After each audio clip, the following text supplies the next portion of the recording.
والسلام على رسول الله اما بعد اعوذ باللہ من الشیطان الرجیم بسم اللہ الرحمن الرحیم الشیطان یعدکم الفقر ویأمرکم بالفحشاء واللہ یعدکم مغفرة منہ وفضلا واللہ واسع علیم۔ آپ کے سامنے سورہ بقرہ کی ایک آیت پڑھی ہوئی ہے۔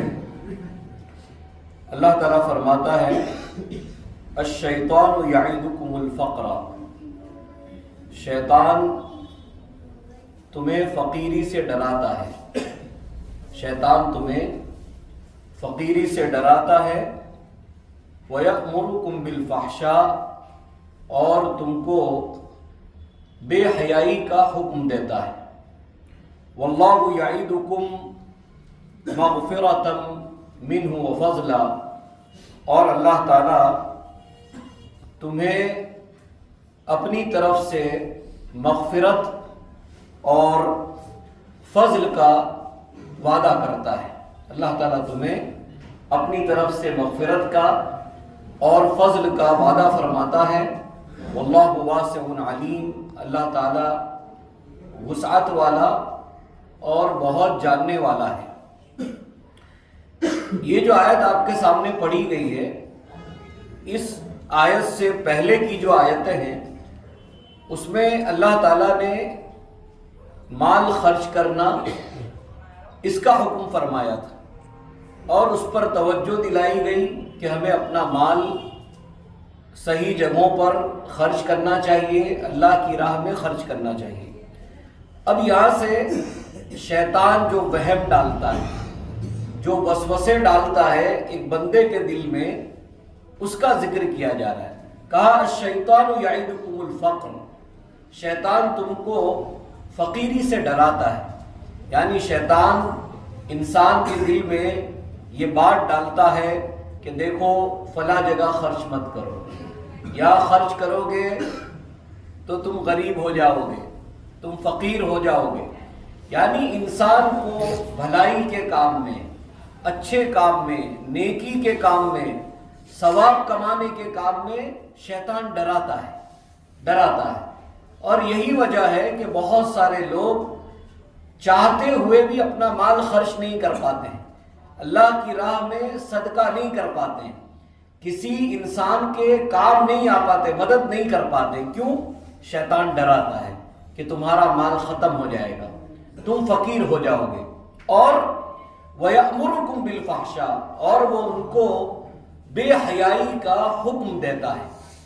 مفسرین فرماتے ہیں کہ قرآن کریم میں یہ جو لفظ آیا ہے فحشا، یہ بے حیائی اور بدکاری اور انتہائی قبیح گناہ کے لیے استعمال ہوتا ہے، لیکن اس آیت کریمہ میں کہتے ہیں کہ یہ بخیلی کے لیے استعمال ہوا ہے۔ یعنی شیطان تم کو فقیری سے ڈراتا ہے اور بخیلی کا حکم دیتا ہے، کنجوسی کا، کہ نہیں مال خرچ مت کرنا، تمہیں خرچ نہیں کرنا ہے۔ مفسرین فرماتے ہیں کہ شیطان انسان کے مال کو روکتا ہے، صحیح جگہ خرچ نہیں کرنے دیتا، پھر وہ مال اس کا کہاں خرچ ہوتا ہے؟ کہتے ہیں کہ شیطان انسان کے مال کو بدکاری، زنا، بے حیائی، تو ایسے جو گناہوں کے کام کرتا ہے اس میں شیطان انسان سے اس کا مال خرچ کرواتا ہے۔ اور یہی وجہ ہے کہ آج ہم دیکھتے ہیں کہ انسان فضول خرچی کرنے میں، گناہوں کے کام کرنے میں انسان اپنا مال خرچ کر دیتا ہے، پیسہ لگا دیتا ہے، لیکن اسے کوئی فکر نہیں ہوتی ہے۔ لیکن جیسے ہی نیکی کے کام میں خرچ کرنے کا معاملہ آتا ہے، بھلائی کے کام میں خرچ کرنے کا معاملہ آتا ہے، تو وسوسہ آتا ہے کہ ارے ہمارا مال کم ہو جائے گا۔ جبکہ اللہ تعالیٰ فرماتا ہے واللہ یعدکم مغفرۃ منہ وفضلا، اللہ تعالیٰ نے تم سے اپنی مغفرت کا اور فضل کا وعدہ فرمایا ہے۔ یعنی اللہ تعالیٰ بندوں کو یہ حکم دیتا ہے کہ دیکھو تم جب خرچ کرو گے صحیح جگہ پر تو سب سے پہلے تو یہ کہ تمہارا گناہ معاف ہوگا، تمہارے گناہ معاف ہوں گے۔ انسان جب صحیح جگہ خرچ کرتا ہے اس کے گناہوں کی معافی، نمبر 2 یہ کہ جو کچھ انسان مال خرچ کرتا ہے تو اس مال کے خرچ کرنے پر اس کو اور زیادہ اجر ملتا ہے، ثواب ملتا ہے۔ تیسرا یہ کہ انسان کے مال میں اللہ تعالیٰ برکت عطا فرماتا ہے۔ صحیح بخاری کی حدیث ہے، پیارے نبی صلی اللہ علیہ وسلم فرماتے ہیں کہ بندہ جب صبح کرتا ہے، یعنی ایک بندہ جب صبح کرتا ہے تو 2 فرشتے نازل ہوتے ہیں، 2 فرشتے نازل ہوتے ہیں، اور ایک فرشتہ دعا کرتا ہے۔ کس کے لیے؟ کہا اس بندے کے لیے دعا کرتا ہے جو اللہ تعالیٰ کا بندہ اللہ کی راہ میں خرچ کرتا ہے، خرچ کرنے والا ہوتا ہے، اس کے لیے دعا کرتا ہے کہ اللہ تعالیٰ اس کے مال کو اور بڑھا دے۔ روزانہ صبح 2 فرشتے اترتے ہیں اور دعا کرتے ہیں کہ جو بندہ صحیح جگہ پر اللہ کی راہ میں نیکی کے کام میں خرچ کر رہا ہے، اللہ اس کے مال کو بڑھا دے۔ اور دوسرا فرشتہ کیا کرتا ہے؟ بد دعا کرتا ہے اس آدمی کے لیے جو اپنا مال خرچ نہیں کرتا ہے، روک کر کے رکھتا ہے، اس کے لیے وہ فرشتہ بد دعا کرتا ہے کہ اللہ تعالیٰ اس کے مال کو تلف کر دے، اس کے مال کو ہلاک کر دے، یعنی انسان کے مال سے برکت ختم ہو جاتی ہے۔ تو یاد رکھنا چاہیے کہ ہر انسان کو اللہ تعالیٰ نے جو کچھ عطا فرمایا ہے، انسان یہ نہ سمجھے کہ میرا مال ہے تو میں کسی غریب کی مدد کیوں کروں، میرا مال ہے، میرا پیسہ ہے تو پھر میں کسی اچھے کام میں کیوں لگاؤں۔